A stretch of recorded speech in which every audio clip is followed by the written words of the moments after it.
मेरी आँख जो खुले तो तेरा नाम आवे, पहले तू फिर राम आवे। रब की कसम तूने ज़िंदगी बना दी, मेरी ज़िंदगी की हर सांस तेरे काम आवे। मेरी माँ मेरा रब, मेरी माँ मेरा रब।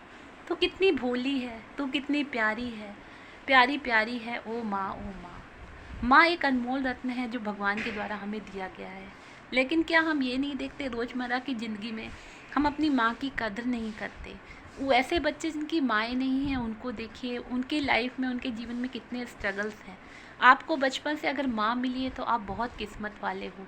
हर समय आपके खाने का, पहनने का, कपड़े का और आप ही के लिए चिंता करना, हर चीज़ का ध्यान माँ ही तो रखती है। माँ नहीं होगी तो हम किससे लाड करेंगे, कौन हमारे सर पे हाथ फेरेगा और कौन हमसे बड़ा होगा जो हमें समझने वाला होगा। चोरी से पिताजी से पैसे देने वाला कौन होगा, पिताजी की डांट से बचाने वाला कौन होगा, और समाज में लोगों से लड़ने वाला कौन होगा कि अगर कुछ हमारे लिए कोई मेरे प्रति कहता है। कहते हैं माँ भगवान तक से लड़ जाती है। पिछले दिनों मैंने वीडियो बनाया था, उसमें था चलो बुलावा आया वाला गाना था, या कोई भी आप मूवीज़ में देख लीजिए, मदर को बहुत अग्रसर किया गया है। ये बात सच्ची है, माँ जैसा कोई नहीं हो सकता। आजकल की जो मॉडर्न माएँ हैं या पढ़ी लिखी स्त्रियां हैं जो माँ बनी हैं, वो और भी अच्छी हैं। वो अपने बच्चों को खाना पीना कपड़े के अलावा लाइफ कैसे जीनी है, अपने समाज में कैसे आगे बढ़ना है, पढ़ाई लिखाई से लेके हर एक चीज़ के लिए गाइडेंस देती हैं। और बहुत ही अच्छी शिक्षिका, कहते हैं ना, माँ ही एक अच्छी शिक्षक होती है। माँ एक ऐसा पर्सन होती है जिसके थ्रू आप क्या करते हो कि पढ़ाई, आप पहले जो शब्द बोलते हो वो माँ बोलते हो। अधिकतर जो भी बच्चा बोलता है, आपकी पढ़ाई से लेके शिक्षक, पहली शिक्षिका आपकी माँ होती है। आजकल तो मदर्स इतनी अवेयर हो गई हैं बच्चे की पढ़ाई से लेके खाने पीने से रहन सहन हर चीज़ पे कितना ध्यान देती हैं। बस यही नहीं है कि माँ केयर करती है इसलिए माँ है, माँ ने हमें जन्म दिया है। हम लोग अपना बर्थडे तो बहुत खुश होकर मनाते हैं, फ्रेंड्स के संग मनाते हैं, पार्टी करते हैं, लेकिन बर्थडे मनाते समय ये भूल जाते हैं कि जो दिन हम देख रहे हैं, हमें जन्म देने वाली माँ ने कितना कष्ट सह के, भले ही वो ऑपरेशन से आजकल बच्चे होते हैं, चाहे जैसे भी है, 9 महीने अपने पेट में रख के बच्चे का कष्ट सह के जब बच्चा पैदा होता है और माँ उसको अपना सब कुछ मान लेती है, अपना फिगर ख़राब करना ये एक नॉर्मल सी बात कह रहे हैं आजकल के जैसे मॉडर्न युग में है। पहले ये सब नहीं चलता था कि अपना करियर फिगर सब छोड़ के, अपने आप को छोड़ के जब कोई स्त्री माँ बनती है ना, तो अपना सब कुछ उसको त्यागना पड़ता है, अपने अनमोल पल त्यागने पड़ते हैं बच्चे को पालने के लिए। तो ऐसे में सेक्रीफाइसेस करके माँ आपको पाल रही है। हमेशा अपनी माँ का सम्मान करिए। जिनकी माँ नहीं होती उनसे पूछिए उनकी लाइफ कैसी होती है, कैसी स्ट्रगल होती है उनकी लाइफ में। इसलिए अगर आपकी माँ है तो उनका सम्मान करिए। अगर आप बड़े हो गए हो, माँ से दूर हो, तो हर समय माँ से अटैचमेंट में रखो, उनकी केयर करो, उनकी हेल्प करो, क्योंकि उन्होंने भी आपकी की है।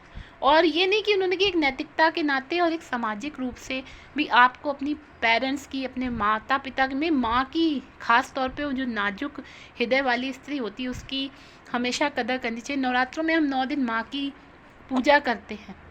अब बुजुर्ग माएँ जो विधवा आश्रम में, अनाथ आश्रम में हैं, उनका क्या हश्र हो रहा है। 4-4 5-5 बच्चे होते हुए भी माँ हमारी आश्रमों में क्यों पड़ी है। और आपने माँ को समझ क्या रखा है। आप दुनिया घूमो, आप तरह तरह के देशों को घूमो, देखो, पढ़ाई करो, तरक्की करो, पैसा कमाओ, और माँ को आपने सोच रखा है कि बस एक साड़ी लपेटे हुए हो, सूट पहने हुए हो, मेरे लिए खाना बनाए, पराठे बनाए, घूमे ना, अपनी इच्छाएं ना पूरी करे। निकल जाए कोई माँ जो अपनी इच्छाएं पूरी करने बाहर जा रही है, फिर आप कहोगे कैसी स्त्री है, अपने बच्चे को नहीं देखती। लेकिन माँ के भी मन को समझना चाहिए कि माँ भी एक इंसान है, उसकी भी इच्छाएं हैं। जो इच्छाएं आपको पालन पोषण करने में जो समय उनका बीता वो नहीं पूरी कर पाई, वो आप बड़े होकर के आपका फ़र्ज बनता है कि वो सारी इच्छाओं को जो बचपने में उन्होंने सेक्रीफाइसेस किए हैं आप पूरा करो, उनके आदर्श बनो और उनको खुली आज़ादी दो। मैं आज ही कहती हूँ जितनी भी ओल्ड एज माएँ हैं वो घर में ही ना बंद के बैठ जाएं, वो निकलें, अपनी इच्छाएं पूरी करें। इच्छाएं पूरी करने की कोई उम्र नहीं होती है। बच्चों को हम कहते हैं सिर्फ मदर्स डे वाले दिन अपनी मदर के संग फ़ोटो ना खिंचवाएं, और ये नहीं कि ये मेरी माँ है दिखाने के लिए कहीं फ़ोटो टैग करना है, या कहीं आपको प्रसिद्धि पानी है तो अपनी माँ की फ़ोटो सामने लगा देते हो। नहीं, माँ एक अनमोल मोती, उसको संभाल के रखिए। जिसकी माँ नहीं होती, मैं बार बार कह रही हूँ, जिसकी माँ नहीं होती उसको माँ की वैल्यू पता चलती है। आपकी माँ है, उसकी रिस्पेक्ट कीजिए, हमेशा उसका सम्मान करिए। माँ एक अनमोल मोती है और जो अनादर करते हैं बच्चे माँ का, कहते हैं कि उन्हें कहीं भी सम्मान नहीं मिलता। अपने पेरेंट्स का तो सम्मान कीजिए ही, लेकिन ख़ास तौर पे जो नाजुक हृदय की माँ है, जो आपके लिए हमेशा तैयार रहती है, आप किसी भी तरह हो की परिस्थितियों में आपका साथ देगी और आपके लिए दुनिया से लड़ने के लिए हमेशा तैयार रहती है, ऐसी माँ को सलाम है। और रब से पहले उसी माँ का नाम आएगा। और मेरा रब, मेरी माँ, सब कुछ तू ही है। तो कितनी अच्छी है, तो कितनी भोली है, प्यारी प्यारी है। ओ माँ, सैल्यूट है सारी माँओं को।